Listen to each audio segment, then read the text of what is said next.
ನಮಸ್ಕಾರ. ಧಾರ್ಮಿಕ ಚಾನೆಲ್ಗೆ ನಿಮಗೆ ಸ್ವಾಗತ. ಇಂದಿನ ವಿಡಿಯೋದಲ್ಲಿ ನಾನು ನಿಮಗೆ ಸತ್ಯಯುಗದಿಂದ ಕಲಿಯುಗದವರೆಗೆ ಮನುಷ್ಯನ ಆಯುಷ್ಯ ಏಕೆ ಕಡಿಮೆಯಾಯಿತು ಎಂಬ ವಿಷಯವನ್ನು ಪುರಾಣಗಳು ಹಾಗೂ ಇತಿಹಾಸ ಮತ್ತು ಧಾರ್ಮಿಕ ಪರಂಪರೆಯ ಆಧಾರದ ಮೇಲೆ ಹೇಳುತ್ತೇನೆ. ನಮ್ಮ ಧಾರ್ಮಿಕ ಪರಂಪರೆಯಲ್ಲಿ 4 ಯುಗಗಳ ಬಗ್ಗೆ ಬಹಳ ಅದ್ಭುತವಾದ ವಿವರಣೆ ಇದೆ. ಅವುಗಳು ಎಂದರೆ ಸತ್ಯುಗ, ತ್ರೇತಾಯುಗ, ದ್ವಾಪರಯುಗ ಮತ್ತು ಕಲಿಯುಗ. ಈ 4 ಯುಗಗಳಲ್ಲಿ ಧರ್ಮದ ಪ್ರಮಾಣ ಮಾತ್ರವಲ್ಲ, ಮನುಷ್ಯನ ದೈಹಿಕ ಶಕ್ತಿ, ಮಾನಸಿಕ ಸ್ಥಿರತೆ, ಸಾತ್ವಿಕತೆ ಮತ್ತು ಆಯುಷ್ಯವು ಕ್ರಮೇಣ ಕಡಿಮೆಯಾಗುತ್ತದೆ. ಸತ್ಯುಗದಲ್ಲಿ ಮನುಷ್ಯನು ಬಹಳ ದೀರ್ಘಕಾಲ ಬದುಕುತ್ತಿದ್ದನು. ಆದರೆ ಕಲಿಯುಗದಲ್ಲಿ ಮನುಷ್ಯನ ಆಯುಷ್ಯ ಏಕೆ ಕಡಿಮೆಯಾಯಿತು ಎಂಬ ಪ್ರಶ್ನೆ ಬರುತ್ತದೆ. ಇದಕ್ಕೆ ಪುರಾಣಗಳು ಮತ್ತು ಧಾರ್ಮಿಕ ಗ್ರಂಥಗಳ ದೃಷ್ಟಿಕೋನದಿಂದ ಹಲವು ಕಾರಣಗಳನ್ನು ಹೇಳಲಾಗಿದೆ. ಆ ಕಾರಣಗಳು ಏನು ಎಂದು ತಿಳಿದುಕೊಳ್ಳೋಣ. ಆ ಕಾರಣಗಳು ಯಾವುವು ಎಂದು ನೀವು ವಿಡಿಯೋ ಕೊನೆಯ ತನಕ ನೋಡಿದರೆ ನಿಮಗೆ ಸಂಪೂರ್ಣವಾಗಿ ತಿಳಿಯುತ್ತದೆ. ಹಿಂದೂ ಧಾರ್ಮಿಕ ಪರಂಪರೆಯ ಪ್ರಕಾರ ಒಂದು ಮಹಾಯುಗದಲ್ಲಿ 4 ಯುಗಗಳಿವೆ. ಮೊದಲನೆಯದು ಸತ್ಯುಗ, ಎರಡನೆಯದು ತ್ರೇತಾಯುಗ, ಮೂರನೆಯದು ದ್ವಾಪರಯುಗ, ನಾಲ್ಕನೆಯದು ಕಲಿಯುಗ. ಸತ್ಯುಗದಲ್ಲಿ ಧರ್ಮವು ಸಂಪೂರ್ಣವಾಗಿ ಸ್ಥಾಪಿತವಾಗಿತ್ತು ಎಂದು ಪುರಾಣಗಳು ವಿವರಿಸುತ್ತವೆ. ತ್ರೇತಾಯುಗದಲ್ಲಿ ಧರ್ಮದ ಒಂದು ಭಾಗ ಕಡಿಮೆಯಾಯಿತು. ದ್ವಾಪರಯುಗದಲ್ಲಿ ಇನ್ನಷ್ಟು ಕುಂಠಿತವಾಯಿತು. ಕಲಿಯುಗದಲ್ಲಿ ಧರ್ಮವು ಮತ್ತಷ್ಟು ಕ್ಷೀಣಿಸಿದೆ ಎಂದು ಧಾರ್ಮಿಕ ಗ್ರಂಥಗಳು ಹೇಳುತ್ತವೆ. ಇದನ್ನು ಅರ್ಥ ಮಾಡಿಕೊಳ್ಳಲು ಧರ್ಮವನ್ನು 4 ಕಾಲುಗಳಿರುವ ಹಸುವಿನಂತೆ ಕಲ್ಪಿಸಲಾಗಿದೆ. ಸತ್ಯುಗದಲ್ಲಿ ಧರ್ಮದ 4 ಕಾಲುಗಳು ಗಟ್ಟಿಯಾಗಿದ್ದವು. ತ್ರೇತಾಯುಗದಲ್ಲಿ 3 ಕಾಲುಗಳು, ದ್ವಾಪರಯುಗದಲ್ಲಿ 2 ಕಾಲುಗಳು, ಕಲಿಯುಗದಲ್ಲಿ 1 ಕಾಲು ಮಾತ್ರ ಉಳಿಯುತ್ತದೆ ಎಂಬ ರೂಪವನ್ನು ಪುರಾಣ ಪರಂಪರೆಯಲ್ಲಿ ಕಾಣಬಹುದು. ಕೆಲವು ಕಡೆ 4 ಕಂಬಗಳು ಎಂದು ಹೇಳಲಾಗಿದೆ. ನಾನು 4 ಕಾಲುಗಳು ಎಂದು ಹೇಳುತ್ತಾ ಇದ್ದೇನೆ. ಇದರ ಎರಡು ಅರ್ಥ ಒಂದೇ. ಕಲಿಯುಗದಲ್ಲಿ 1 ಕಾಲ ಮಾತ್ರ ಉಳಿಯುತ್ತದೆ ಎಂಬ ರೂಪಕವನ್ನು ಪುರಾಣ ಪರಂಪರೆಯಲ್ಲಿ ಹೇಳಲಾಗಿದೆ.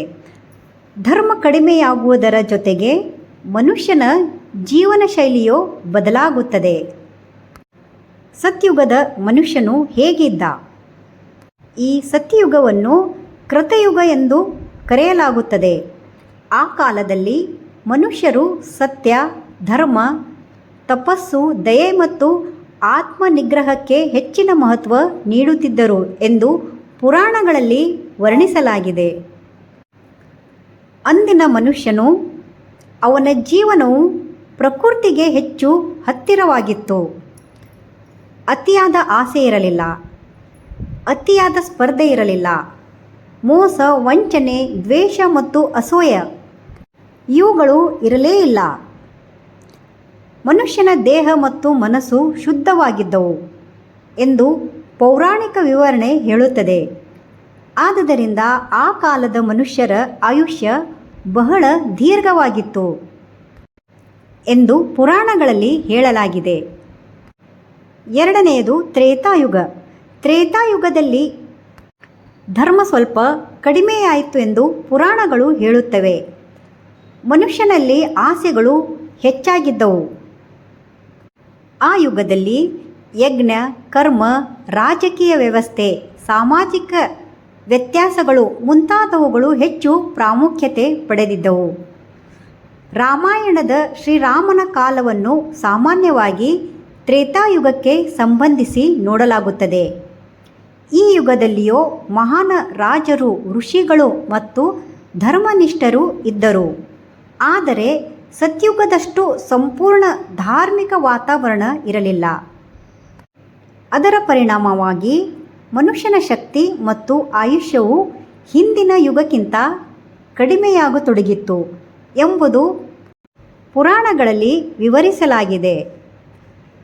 ದ್ವಾಪರಯುಗದಲ್ಲಿ ಆಯುಷ್ಯ ಇನ್ನಷ್ಟು ಕಡಿಮೆಯಾಯಿತು. ತ್ರೇತಾಯುಗದ ನಂತರ ದ್ವಾಪರ ಯುಗ. ದ್ವಾಪರ ಯುಗಕ್ಕೆ ಮಹಾಭಾರತದ ಕಾಲವನ್ನು ಸಂಬಂಧಿಸಲಾಗುತ್ತದೆ. ಈ ಕಾಲದಲ್ಲಿ ಮನುಷ್ಯರಲ್ಲಿ ಧರ್ಮ ಮತ್ತು ಅಧರ್ಮ ಎರಡೂ ಬಲವಾಗಿದ್ದವು. ಪಾಂಡವರು, ಶ್ರೀಕೃಷ್ಣ, ಭೀಷ್ಮ, ವಿದುರ, ಧರ್ಮರಾಯ, ದ್ರೋಣಾಚಾರ್ಯ ಮುಂತಾದ ಧರ್ಮಜ್ಞಾನಿಗಳು ಇದ್ದರು. ಅದೇ ಸಮಯದಲ್ಲಿ ದುರ್ಯೋಧನ, ಶಕುನಿ ಮುಂತಾದ ಅಧರ್ಮದ ಪ್ರತಿನಿಧಿಗಳು ಇದ್ದರು. ಅಂದರೆ ಒಳ್ಳೆಯದು ಮತ್ತು ಕೆಟ್ಟದು ಎರಡೂ ಹೆಚ್ಚು ಸ್ಪಷ್ಟವಾಗಿ ಕಾಣಿಸಿಕೊಂಡ ಕಾಲವಾಗಿದೆ. ಧರ್ಮದ ಪ್ರಮಾಣ ಮತ್ತಷ್ಟು ಕಡಿಮೆಯಾದಂತೆ ಮನುಷ್ಯನ ಆಯುಷ್ಯವು ಹಿಂದಿನ ಯುಗಗಳಿಗಿಂತ ಕಡಿಮೆಯಾಯಿತು ಎಂದು ಪುರಾಣಗಳಲ್ಲಿ ಹೇಳಲಾಗಿದೆ. ನಂತರ ಬಂದಿದ್ದು ಕಲಿಯುಗ.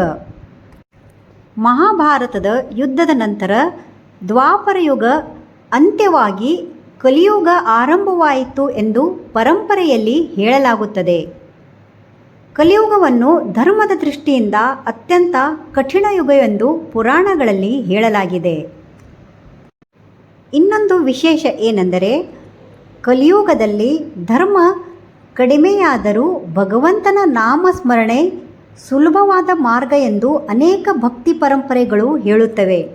ಅಂದರೆ ಹಿಂದಿನ ಯುಗದಲ್ಲಿ ದೀರ್ಘ ತಪಸ್ಸು, ಕಠಿಣ ಯಜ್ಞ ಮತ್ತು ಸಾಧನೆಗಳಿಗೆ ಹೆಚ್ಚಿನ ಪ್ರಾಮುಖ್ಯತೆ ಇದ್ದರೆ, ಕಲಿಯುಗದಲ್ಲಿ ಭಕ್ತಿ ಮತ್ತು ನಾಮಸ್ಮರಣೆಗೆ ವಿಶೇಷ ಸ್ಥಾನ ನೀಡಲಾಗಿದೆ. ಅಂದರೆ ಹಿಂದಿನ ಯುಗದಲ್ಲಿ ಋಷಿಗಳು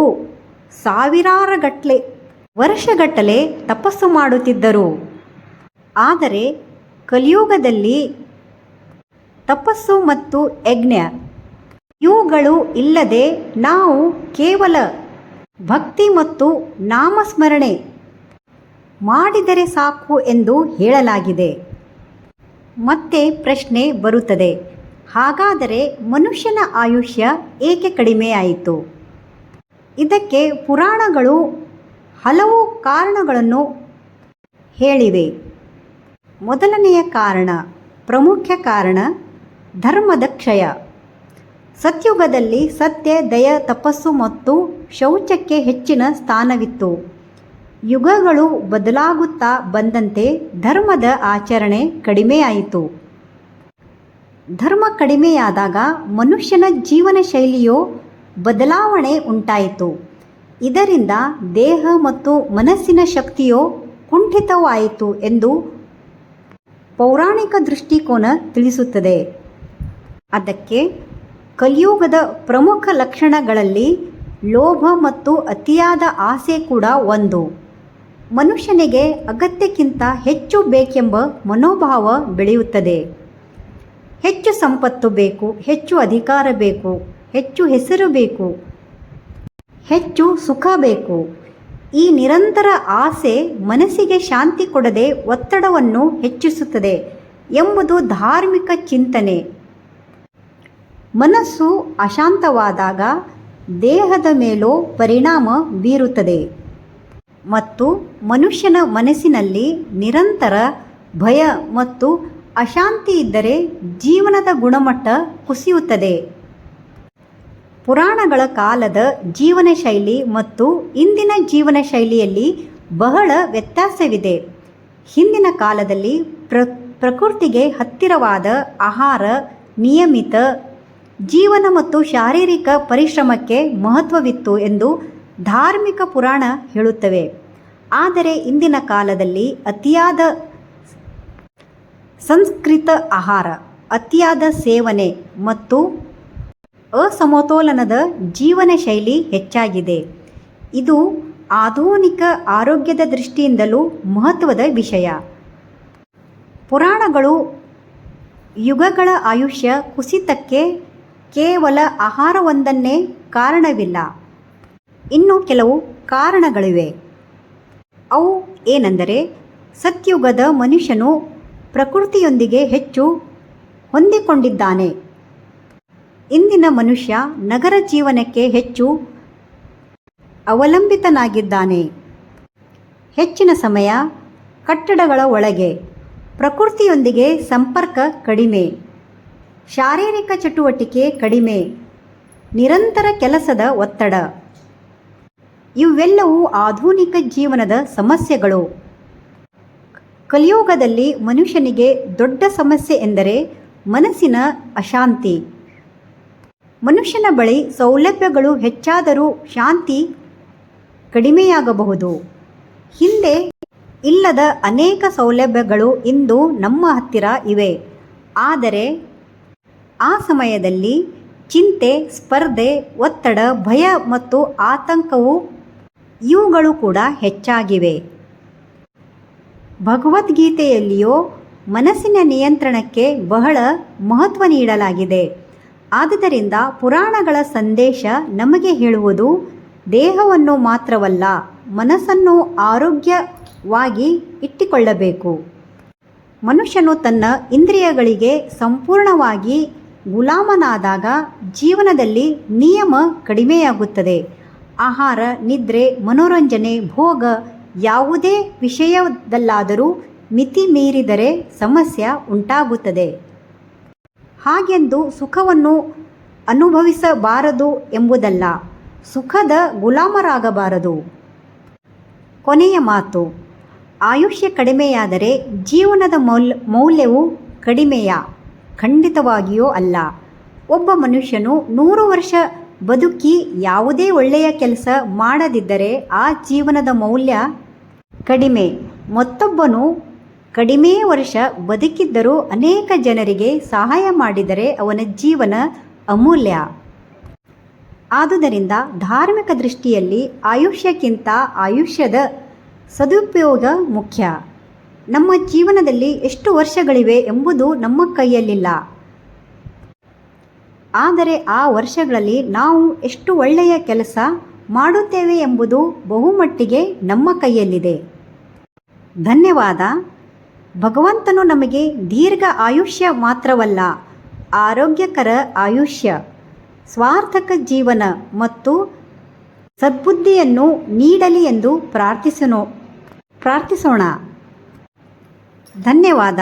ನಿಮಗೆ ನಮ್ಮ ವಿಡಿಯೋ ಇಷ್ಟವಾದಲ್ಲಿ ಲೈಕ್ ಮಾಡಿ, ಶೇರ್ ಮಾಡಿ ಹಾಗೂ ನಮ್ಮ ಧಾರ್ಮಿಕ ಚಾನೆಲ್ಗೆ ಸಬ್ಸ್ಕ್ರೈಬ್ ಮಾಡಿ.